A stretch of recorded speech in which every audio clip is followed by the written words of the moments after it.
Selamat pagi semuanya, hari kedua kita diet ya. Kali ini kita sarapan dulu. Saya sarapan ini ya, ikan sama ubi. Nah, karena sore saya ada kerjaan, jadi pagi ini kita langsung bersepeda. Rutenya masih yang sama ya.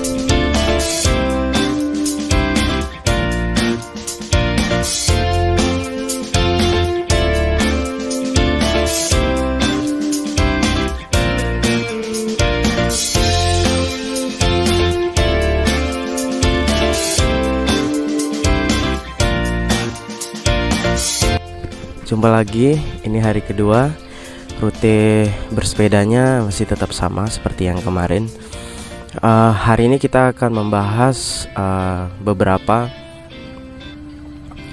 metode diet yang sudah pernah saya coba. Seperti yang kita ketahui, metode diet itu kan banyak. Saya sendiri sudah pernah mencoba pakai obat-obatan, Herbalife pernah, terus OCD pernah juga yang dari Om Deddy, terus yang dari Dewi Hugas yang buah-buahan, terus yang terakhir ini defisit kalori.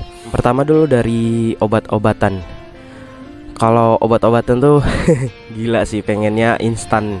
Ya semua orang pengennya instan ya kan.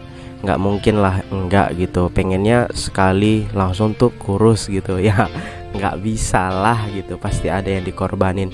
Kita udah senang-senang beberapa tahun makan enak, pasti kalau mau diet ya juga harus ada yang dikorbanin, yaitu prosesnya harus dinikmati gitu. Nggak mungkin kita olahraga 2 hari langsung turun 5 kilo gitu, nggak mungkin lah gitu. Kita makan enak setahun ya udah harus bayar utang. Kalau dari obat-obatan itu sih banyak ya kemakan manisnya iklan lah ya.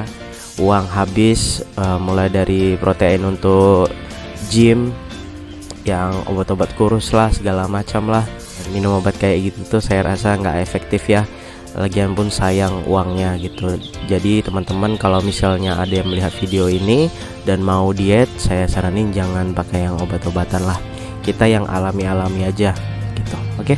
Nah, yang kedua saya juga pernah pakai Herbalife. Kalau pakai Herbalife gitu kan ada yang ngebimbing. Jadi sebetulnya sih agak efektif, bukan agak sih. Kemarin tuh selama beberapa bulan ya, 3 bulan atau 4 bulan tuh saya ya lumayan 10 kiloan ada turun gitu. Nah, yang jadi masalah itu satu sih, biaya. Ya kita tahu sendiri lah ya, biaya Herbalife itu nggak murah. Shake-nya segala macam, dan ujung-ujungnya ya juga harus defisit kalori. Intinya sih kayak gitu. Memang bagusnya pakai Herbalife itu ya kita kan nggak tahu yang kita makan itu proteinnya cukup atau enggak untuk keseharian kita, kayak seratnya juga. Jadi dari susu shake-nya itu di situ udah ada sayurnya, buah-buahannya gitu. Jadi ke badan kita juga ada ngaruhnya. Saya ngerasa lebih tambah bersih sih, nggak tahu ya pakai shake itu gitu. Tapi balik lagi ya, kalau kalian punya dana dan kalian orangnya kayak susah untuk berkomit, saya saranin sih pakai Herbalife, karena Herbalife itu dia sistemnya main grup gitu ya kan. Jadi kita diet nggak cuman sendirian gitu rame-rame, jadi ada motivasinya lah gitu. Yang ketiga saya juga pernah diet pakai Slim Tea. Kalau kalian tahu nih, baru-baru ini heboh banget Slim Tea. Nah itu bagus banget produknya, dia itu membuang yang nggak penting gitu. Tapi balik lagi, Slim Tea itu mahal. Kalau saya sih mahal banget gitu. Kenapa mahal? Ya satu sasetnya 20 ribuan. Kalau untuk 2 minggu aja udah habis berapa gitu. Satu hari kita minum 2 kali 7 aja udah 14. Satu kotak itu 16 biji 300 ribuan. Ya itu lumayan sih harganya, 350 ribu kalau nggak salah gitu. Memang enaknya pakai Slim Tea ini kalau misalnya kita mau makan kotor ya udah tinggal minum itu aja, ya lumayan membantu. Tapi balik lagi, kalau kalian punya dana ya nggak apa-apa, bagus juga itu sebetulnya. Yang ketiga, saya pernah juga OCD. Kalau OCD ini sih sebetulnya kejam, tapi ya oke gitu. Kejamnya itu kalau untuk yang punya mah saya saranin nggak usah deh gitu. Karena dia makannya itu harus jam 12 pagi, nggak boleh minum air putih doang. Terus sampai jam 3 atau sampai jam sebelum maghrib lah gitu, itu boleh makan. Tapi selain dari jam itu nggak boleh makan. Tapi balik lagi itu harus diikuti oleh olahraga gitu. Jadi balik lagi harus olahraga juga gitu. Ya kita mau diet tapi nggak pakai olahraga itu kayak gimana ya gitu, lucu aja gitu. Nah, kalau OCD ini saya sendiri sih seminggu 2 minggu tahan, tapi selanjutnya nggak tahan. Apalagi kayak ya kita tahulah kalau udah kumpul sama teman nggak mungkin kan nggak makan, nggak ini nggak itu. Jadi kayak aduh kacau lah gitu, kacau. Tapi kalau misalnya kalian yang mau nyoba, coba aja. Tapi saya tidak merekomendasikannya karena setiap orang kan kuat tubuhnya itu kan beragam. Jadi saya nggak berani merekomendasikan. Selanjutnya diet ala Dewi Hugas yang buah-buahan aja. Sebetulnya sih itu bagus banget gitu. Ya bagus, memang bagus banget gitu. Tapi balik lagi ke kantong kalian. Ya ujung-ujungnya kantong juga sih gitu. Karena bagaimanapun apalagi tuh buah-buahan ya. Ya memang sih banyak buah yang murah. Kayak contoh aja kemarin saya beli pepaya besar banget 2 kilo itu cuman 10.000 gitu. Kalau misalnya yang murah lagi pisang itu juga murah. Timun boleh juga gitu. Tapi kan nggak mungkin itu aja gitu. Kita juga pengen yang lain kan gitu. Kayak buah-buah mahalnya, buah pir atau segala macamnya. Ya balik lagi ke kalian. Kalau saya sih seminggu pertama itu sih tahan aja sih gitu. Tahan, pernah nyoba tahan. Tapi ya itu kayak gimana ya, buah-buahan doang yang dimakan gitu. Aduh kayaknya kayak tersiksa banget gitu. Memang sih kalau mau nyoba itu luar biasa bagusnya. Kita lebih bersih makannya gitu. Makan yang bersih aja gitu. Tapi saya rasa kalau misalnya kayak kita langsung nyoba yang kayak gitu, kayak gimana ya, kayak ya harus perlahan lah gitu. Nggak bisa langsung tiba-tiba tuh yang lain nggak dimakan langsung makan kayak gitu aja gitu.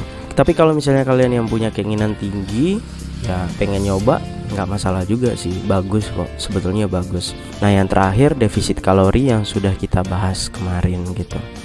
Intinya sih beberapa kali saya diet ini, yang paling pertama itu sih kita harus asah dulu konsistensi. Ya betul nggak? Konsistensi, ya betul. Konsistensi dalam kita melakukan diet gitu. Kalau misalnya udah konsisten, insya Allah kok bakalan berhasil gitu. Dan juga satu, jangan mikirnya kurus dulu, tapi mikirnya hidup sehat dulu, insya Allah. Karena kalau udah mikirannya kurus terus, misalnya contoh kita udah diet 6 hari, 7 hari gitu. Nah terus berat badan kita cuma turun 1 kilo gitu, pasti kita stres itu, udah capek-capek, nahan lapar segala macam. Terus cuman turun 1 kilo kan tentu kan kecewa gitu ya. Padahal kan bisa aja lemaknya udah berkurang tapi massa otot kita bertambah gitu, kan bisa aja gitu. Saya rasa sih harus konsisten awalnya. Yang kedua adalah kalau bisa ya olahraga gitu. Kalau misalnya nggak bisa setiap hari pun ya seminggu 3 kali gitu, misalnya kayak gitu. Atau sering-sering bergerak, jangan sering tidur aja ya. Saya tahu pasti orang gemuk itu ya seringnya tidur-tiduran segala macam, yang di kasur aja gitu. Ya soalnya saya juga mengalami. Ya jadi ya kalau bisa buat kegiatan ini, kegiatan itu, nggak perlu olahraga yang berat-berat. Kalau misalnya mau yang berat, mau gym ya juga bagus juga gitu. Tapi kalau misalnya enggak ya kayak saya misalnya cuman bersepeda aja ya nggak masalah juga gitu. Yang penting bergerak gitu aja. Yang ketiga, mau pakai metode apapun cobalah untuk defisit kalori, itu aja sih. Dan makan yang banyak protein dan seratnya. Kalau bisa sih nasi udah jangan dimakan. Kalau misalnya nggak bisa ya pelan-pelan porsinya dikurangin gitu. Kalau misalnya bagus yang mana untuk diet, balik lagi ke kalian maunya yang mana. Yang paling penting itu konsistensi, itu yang paling penting. Nah, untuk makan siangnya kita makan tahu goreng ya, sama sambalnya dari kecap, saus, sama cabai giling. Setelah makan tahu tadi, kita makan buah pepaya. Nah, untuk sorenya sama seperti makan siang, mungkin nanti ada tambahan buah juga dan telur rebus. Untuk hari ini mungkin cukup sampai di sini. Sampai jumpa di hari ketiga.